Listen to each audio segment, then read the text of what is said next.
Di namin alintan ng init, makapanghuton lang ng pera sa ate ko mangganda pero walang joke.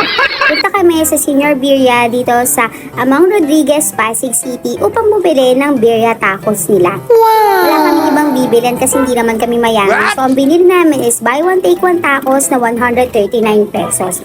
Yes, 139 lang, dalawa na siya. Ayan yung kanilang tacos na may cheese, vegetables, may beans, at napakaraming beef.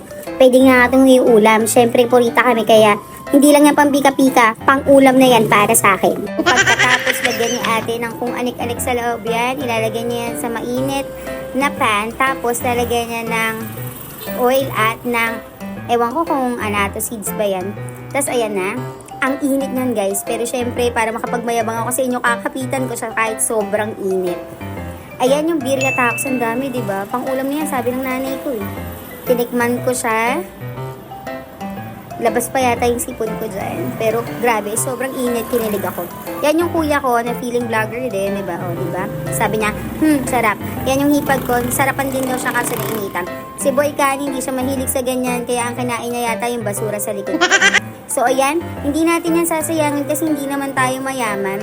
Kaya pinilit kong ubusan kahit sobrang dami niya at nakakabusog talaga. Yan yung kanilang drinks na mura lang, di ko lang sure kung magkano. Yun lang, bye-bye!